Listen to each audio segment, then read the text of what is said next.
Hola, profe.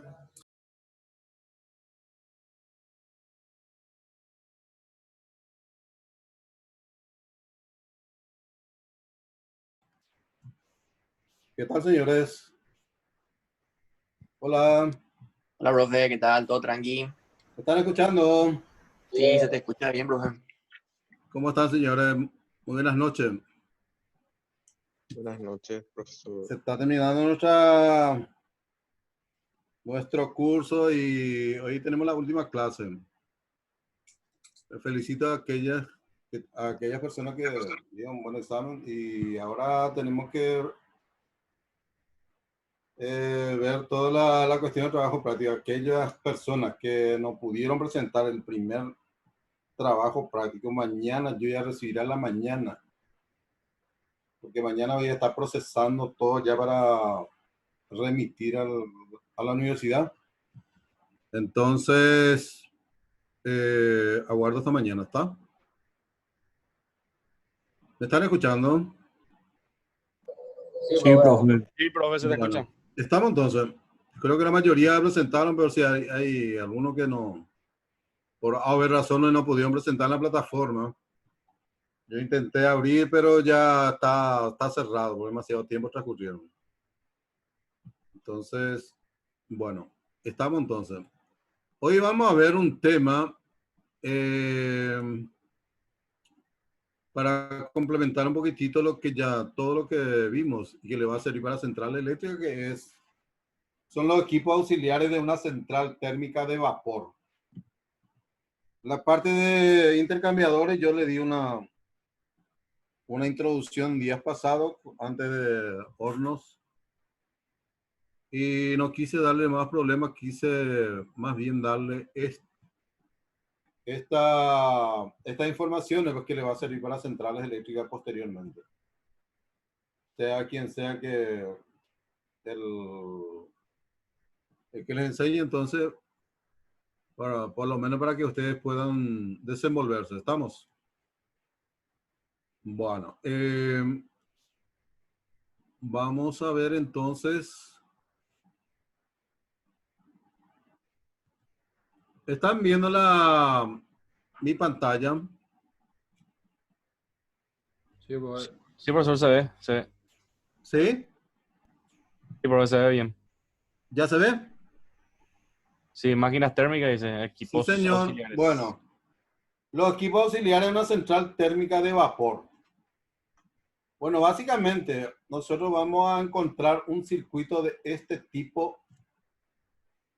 Ahora cuando ustedes vean centrales térmicas de vapor, nosotros vimos lo que es una caldera, lo que está representado acá. La caldera propiamente. La caldera ustedes ven acá que está alimentando un circuito de vapor a alta presión, a una turbina de vapor de alta presión.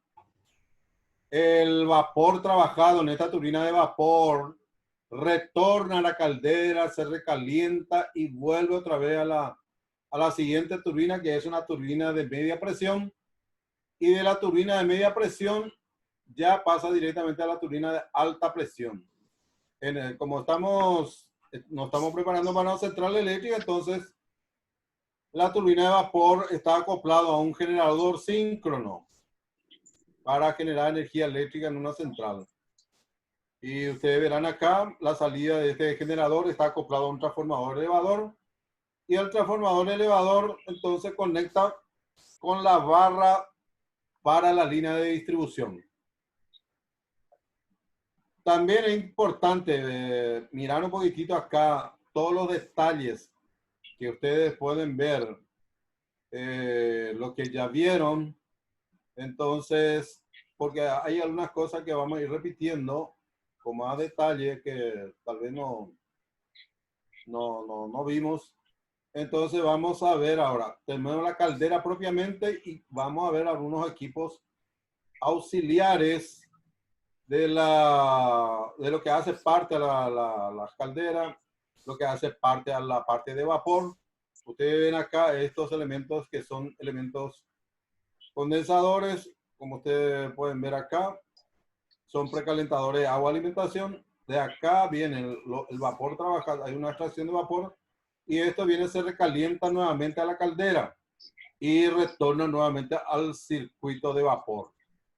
Entonces a cada etapa de turbina ustedes están viendo precalentadores con extracción de vapor para precalentar agua en la caldera.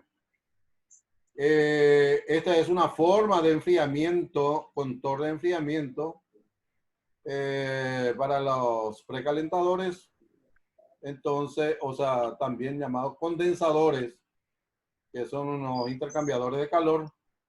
Y acá se enfría el vapor trabajado, se condensa en este elemento y luego se retorna nuevamente ese vapor condensado a la caldera. Por esa razón habíamos hablado que es un circuito cerrado, normalmente en la planta de vapor. ¿Por qué tenemos un circuito cerrado en una planta térmica? Una planta térmica de vapor, porque el agua tratada tiene desde el punto de vista económico, tiene sus precios, dependiendo qué tipo de tratamiento de agua tiene, como ya habíamos visto los tipos de tratamientos.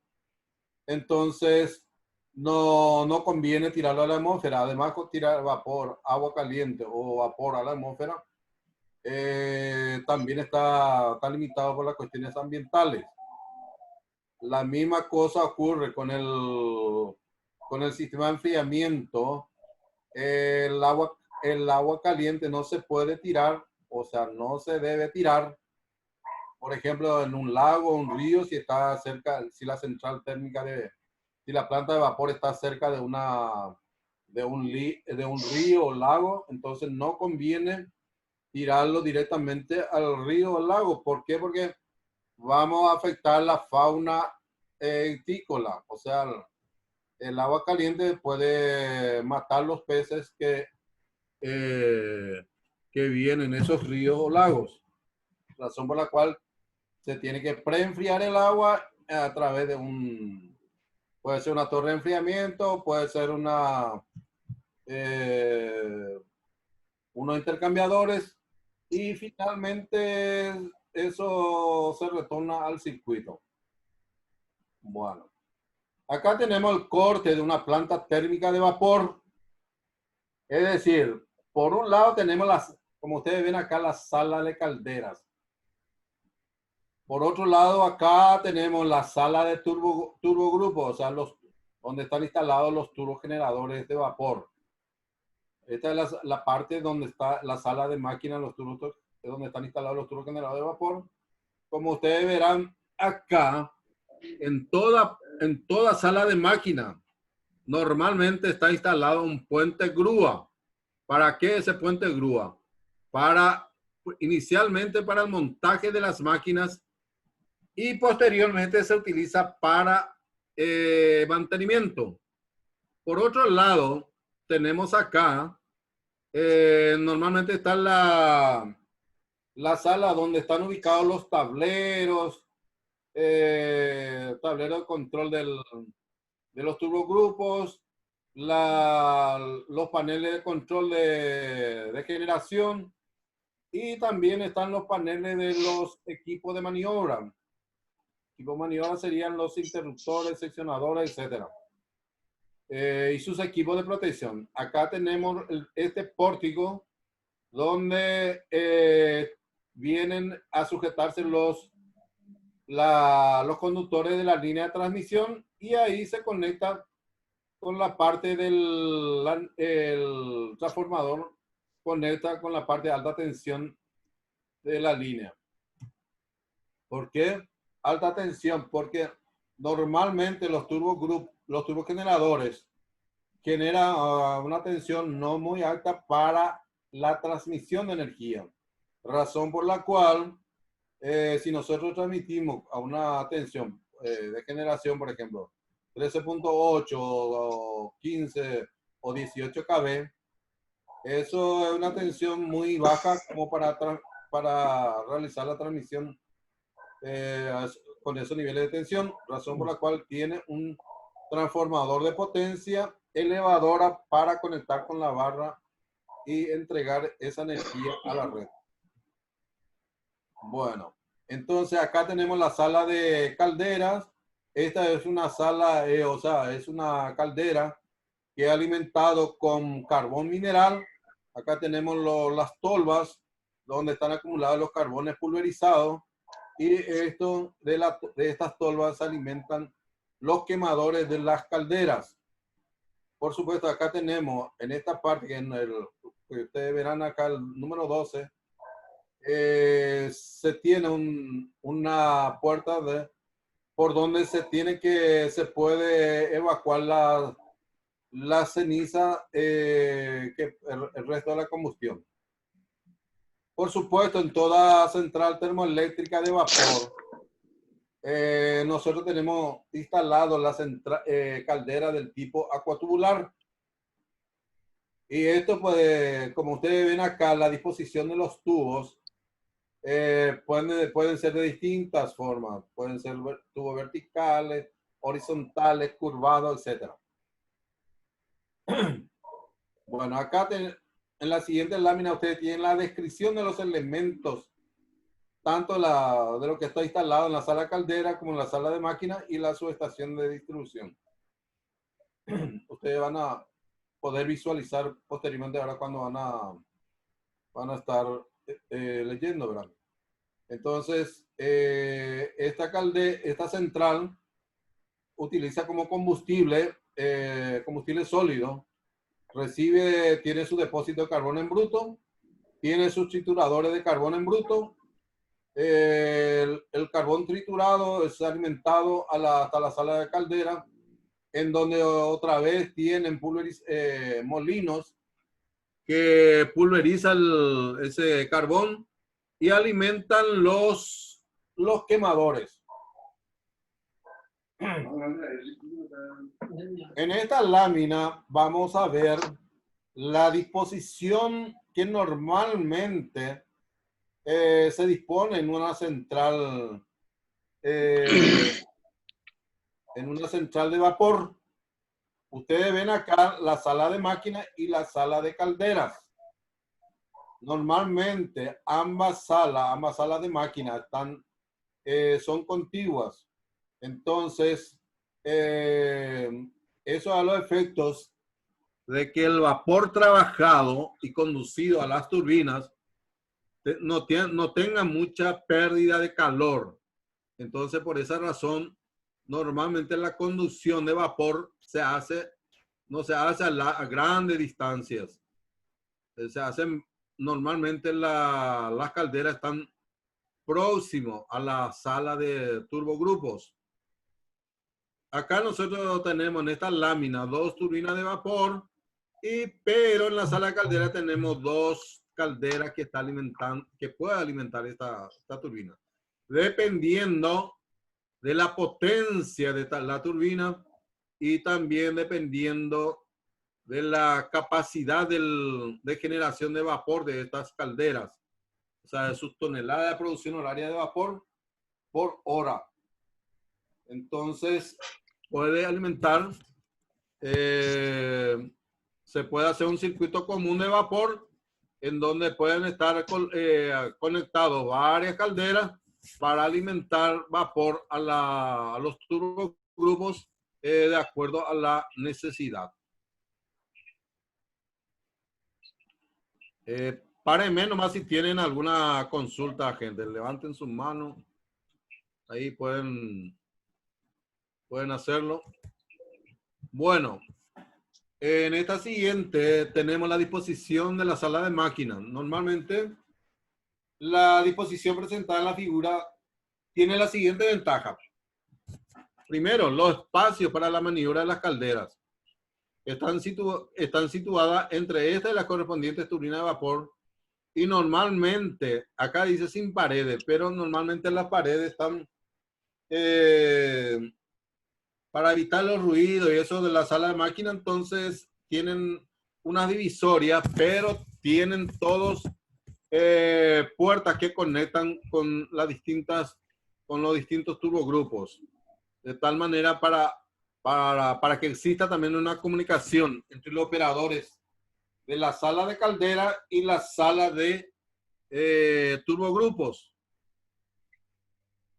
También las calderas y turbinas, como ustedes vieron en la lámina anterior, se desarrollan en el centro a un mismo nivel, lo ideal, ¿verdad? Pero normalmente puede también existir ciertos desniveles, por lo que resulta más fácil del control para el movimiento del conjunto, o sea, para que las personas y también para caso de mantenimiento pueda resultar fácil la movilidad de una sala a otra. En la sala no existe barra de interruptores que separa ambas salas. Es decir, como ustedes vieron en esa lámina que les mostré anteriormente, las barras e interruptores están fuera de la sala de turbogrupo y sala de calderas. No podemos estar trabajando, generando y trabajando también entre barras energizadas. Entonces, uno por seguridad y otro por el caso de la delicadeza de los equipos de maniobra que pueden contaminarse por los polvos que se generan en la sala de calderas. Entonces, por esa razón, normalmente se separa de la sala de máquinas de turbogrupo, o sea, próximo a los turbogrupos y los transformadores elevadores. Los dispositivos auxiliares como bombas, calentadores de vapor, recuperadores de calor, quedan todos agrupados de acuerdo al ciclo térmico de trabajo de la central. Si es alimentación, si es convencional o si es el ciclo regenerativo. Todo depende del tipo de máquina instalada dentro de las salas de máquina. Los equipos de maniobra, mandos de generadores, así como las líneas principales de salida, están centralizados en otros sectores, es decir, en el patio de la estación. Como dijimos anteriormente, eso es los efectos, primero por seguridad, segundo por la cuestión de maniobra de los equipos y tercero por la cuestión de mantenimiento. ¿Por qué razón? Porque normalmente si tenemos una planta de vapor que está generando, o sea, que utiliza combustible, carbón mineral o puede ser también fuel oil, también genera cierta polución en el ambiente. Entonces, eso puede afectar nuestros equipos de maniobra. Razón por la cual normalmente está distanciado próximo a los turbogrupos. Turbogrupo le estoy llamando a las turbinas generadoras de vapor. En toda central de vapor requiere un cuadro de mando de manómetro de las calderas. ¿Para qué eso? Para que el operador de la caldera pueda estar visualizando todos los parámetros que le interesan. Por ejemplo, la temperatura del vapor, la presión del vapor, la presión de combustible, la temperatura de emisión del combustible, la temperatura de aire, si tiene calentada, si es fuel oil, vamos a tener calefactores o precalentadores de combustible. ¿Por qué razón?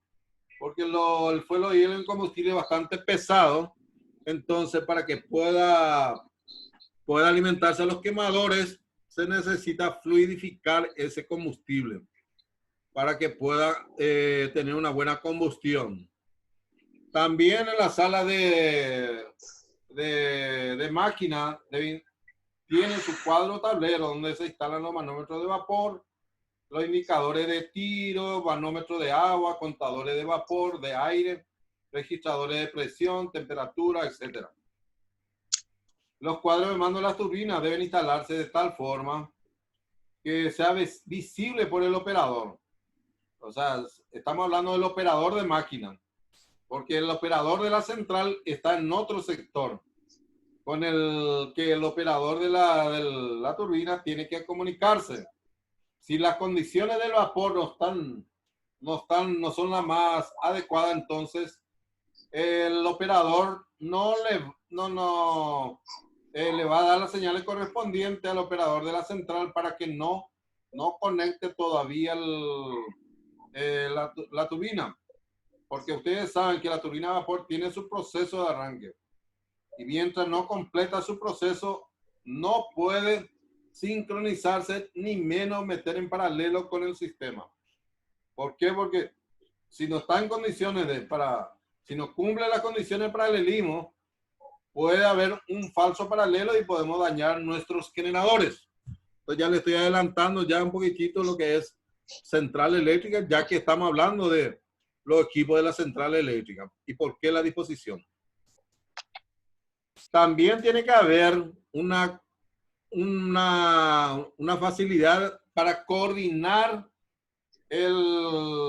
la operación de los turbogrupos, la operación con la sala de máquinas, es decir, y también con la central, de tal manera que no haya errores, de tal manera para que se tenga una buena operación del sistema de los generadores térmicos. Entonces, constantemente el operador de máquina tiene que estar en comunicación con el operador de la central.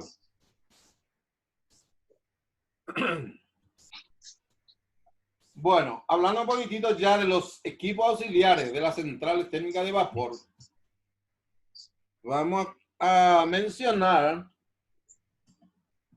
el tema de combustible.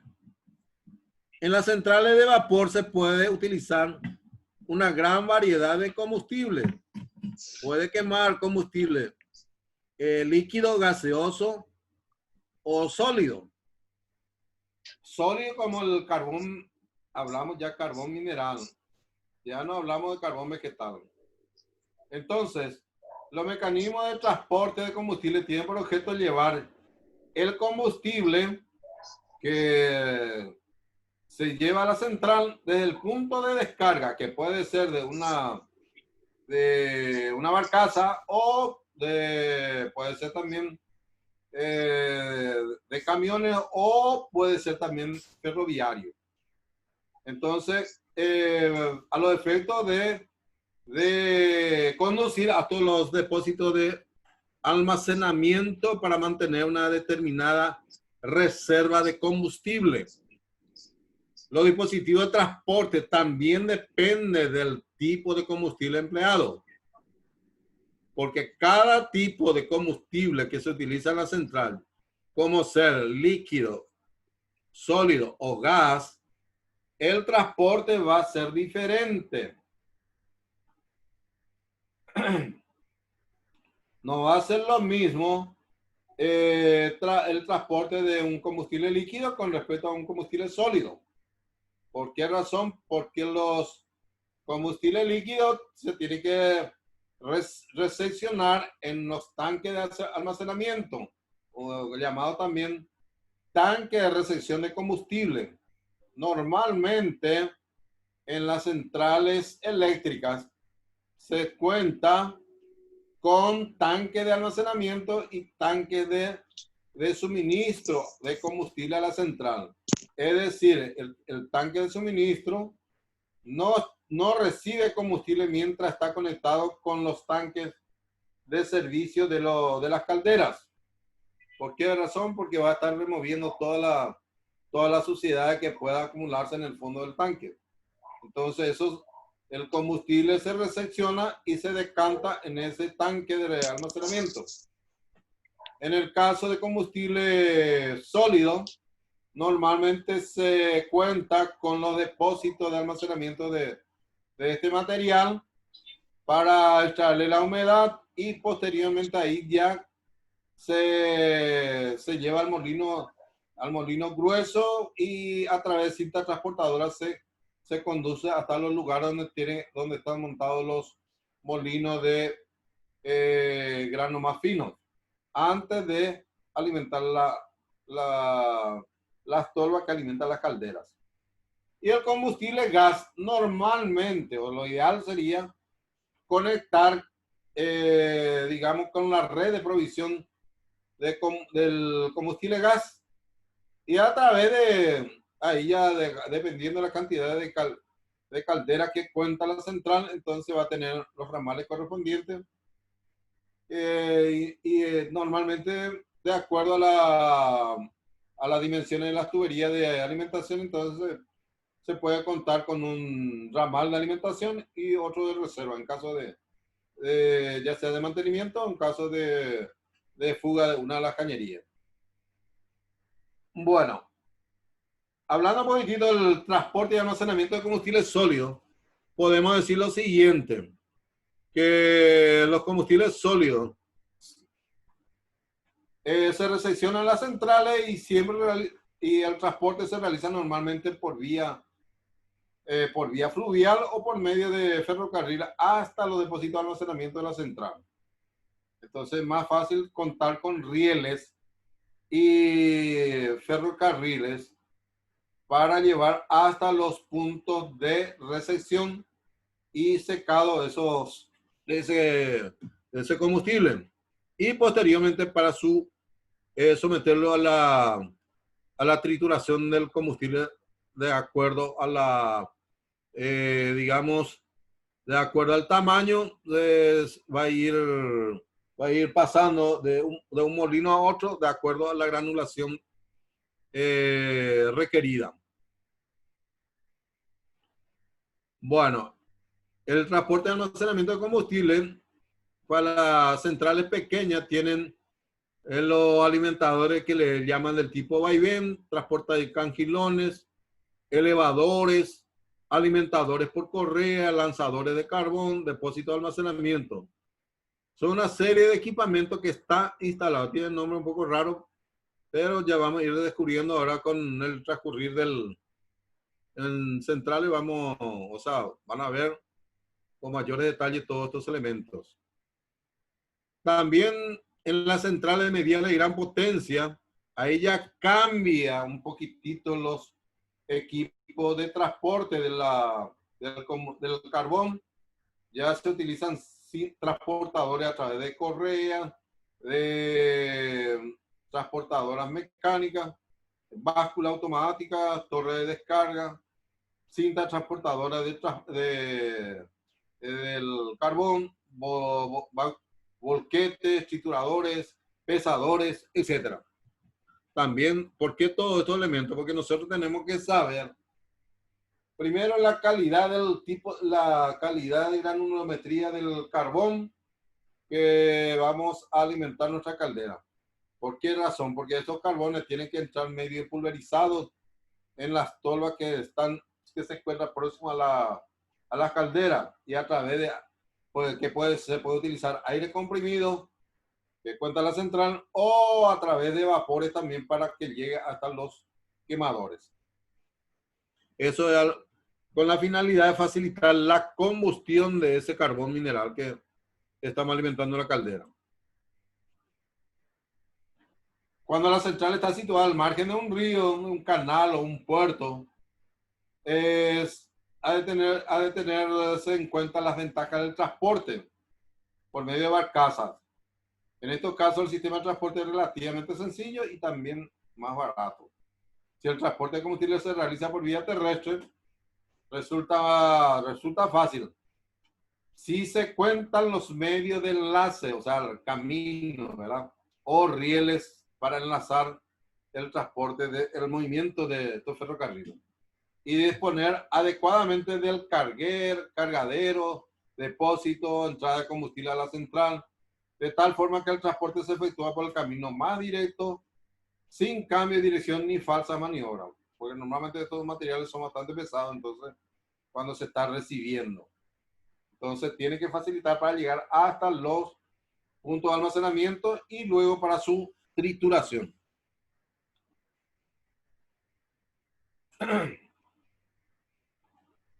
El caso de combustible líquido. Normalmente el combustible líquido que se utiliza en la central es el fuel oil, que es un combustible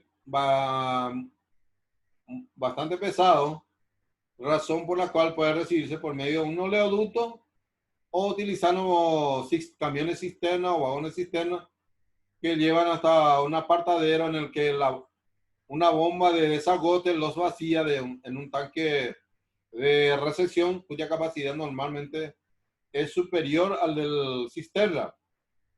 De aquí, por medio de bombas centrífugas, se lleva el fuel oil al depósito principal, o sea, normalmente ya se recepciona en el tanque de almacenamiento, para no estar transbordando y transbordando por las dificultades que representa el combustible fuel oil.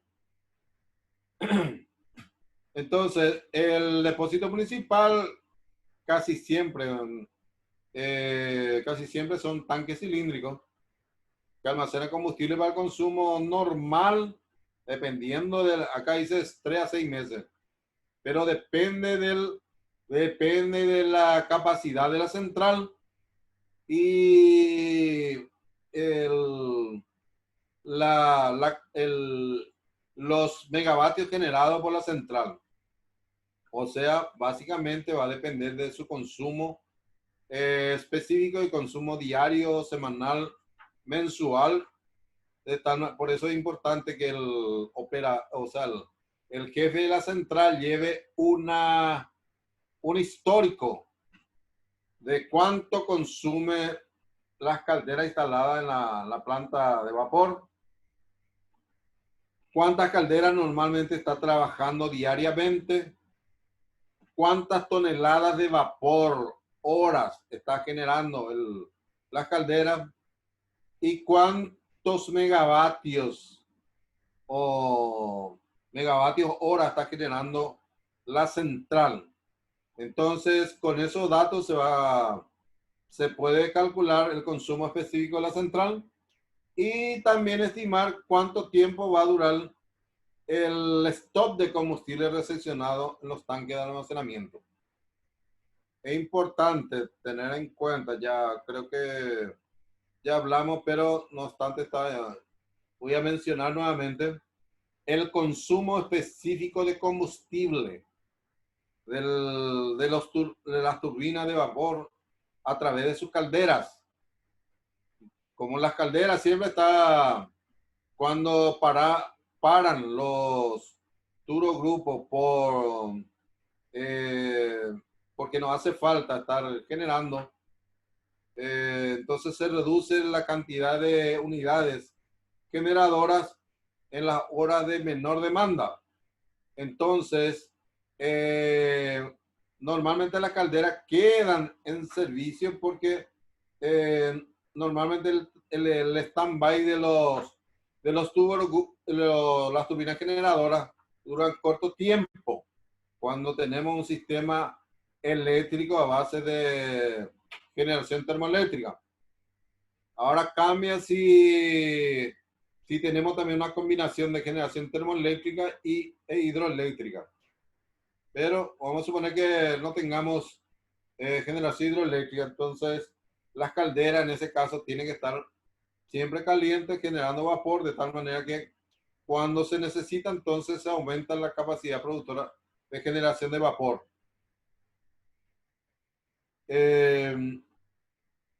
Normalmente los tanques de combustible líquido, como ustedes ven acá, están equipados con respiraderos, rebozadores, drenajes, serpentines de calefacción, etc.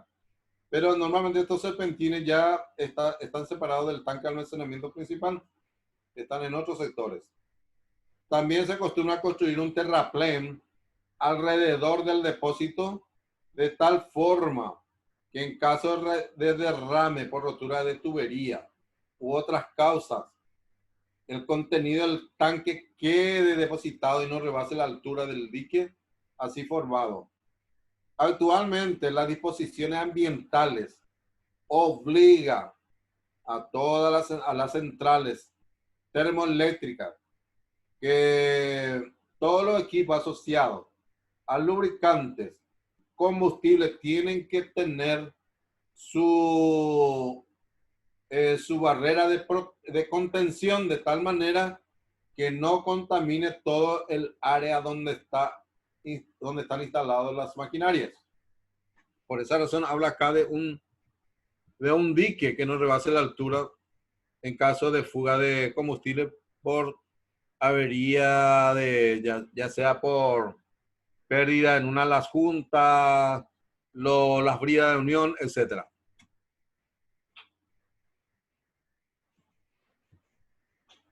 El depósito de fuel oil normalmente esta se conduce a la sala de calderas por medio de oleoductos, dispuestos de tal manera que en caso de rotura no se inunde de combustible con el sótano de la central donde están ubicadas la sala de calderas. ¿Por qué? Porque tienen varios niveles, entonces tienen otra vez dispositivo de contención para que no se inunde de combustible. Imagínense si hay fuga de combustible y va y se conecta con una caldera que está en servicio. No hablemos de los daños que pueda causar. En el interior de la sala caldera, antes de llevarlo a los quemadores, se hace pasar el fuel oil por un calentador cerrado, es decir, un intercambiador de calor, esto de casco y tubo, que utiliza el mismo vapor generado en la central. Normalmente está alrededor de unos 120 grados centígrados y la cantidad de combustible suministrado a cada caldera se mide con un contador de litros para comprobar el rendimiento por unidad.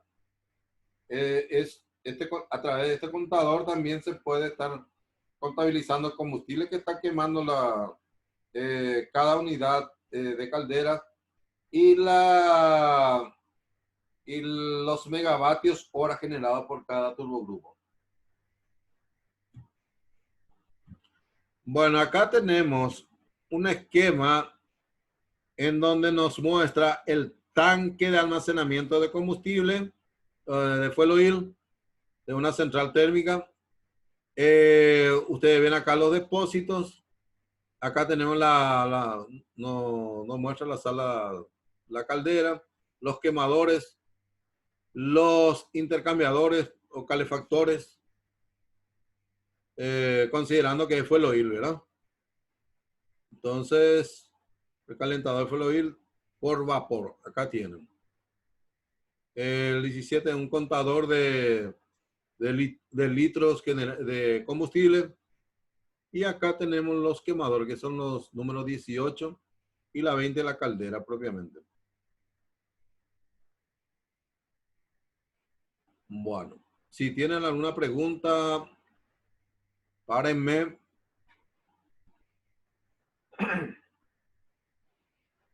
El transporte de combustible gaseoso. Cada tipo de combustible que se va a utilizar en una central tiene su forma de tratamiento, tiene su circuito de alimentación de combustible totalmente diferente una de otra, o sea, de características particulares para cada tipo de combustible. En algunas centrales térmicas se utiliza combustible gas natural, que resulta ideal como combustible, puesto que ya lo encontramos en estado natural en forma adecuada para su mezcla íntima con el aire de la combustión.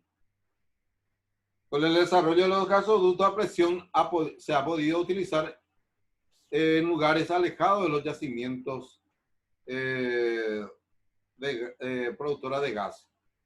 Es decir, entonces las centrales térmicas pueden estar conectadas a boca de pozo, como se dice vulgarmente, cuando está conectado en boca y en la entrada de la red de